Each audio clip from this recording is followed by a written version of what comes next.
1971 সালে এই পাকিস্তান হানাদার বাহিনী এদেশের বিভিন্ন সহযোগিতায় আলবদর আল শামস রাজাকারদের সহযোগিতায় এখানে অসংখ্য মা বোনকে হত্যা করা হয় এবং তাদেরকে বাড়িঘর জ্বালিয়ে দেওয়া হয়। দীর্ঘ সংগ্রামের পরে এই আজকের এই দিনে পিরোজপুর অর্জন করে এবং পিরোজপুর হানাদার মুক্ত হয়। আমরা শুধু এইটুকু মনে রাখবো যে আসলে তারা কি কারণে কি অবস্থায় সেই সময়ে পেটে ক্ষুধা রেখে শরীরে কাপড় না রেখে নেমে এসেছিলেন। ব্যক্তিগত কোনো স্বার্থ ছিল না, স্বার্থ ছিল সমাজের জন্য, স্বার্থ ছিল দেশের জন্য। আজ পিরোজপুরের সেই ঐতিহাসিক 8ই ডিসেম্বর, এই দিন সেই পাক বাহিনী যে বীর দর্পে হত্যাযজ্ঞ চালিয়েছিলেন এবং নারী ধর্ষণ সহ বিভিন্ন অপকর্ম করেছিল, তারা বীর দর্পে এখান থেকে পালিয়ে যেতে বাধ্য হয়েছিল।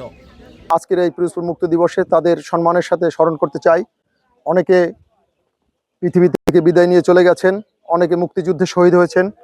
পিরোজপুর সর্বপ্রথম 8ই ডিসেম্বর স্বাধীন হয় এবং সেই স্বাধীনতার দিনে পিরোজপুরে যে সমস্ত মুক্তিযোদ্ধারা আমি স্মরণ করি যে এখানে শহীদ বিদিতে এখানেই তারা পাক হানাদার কর্তৃক নিহত হয়েছে।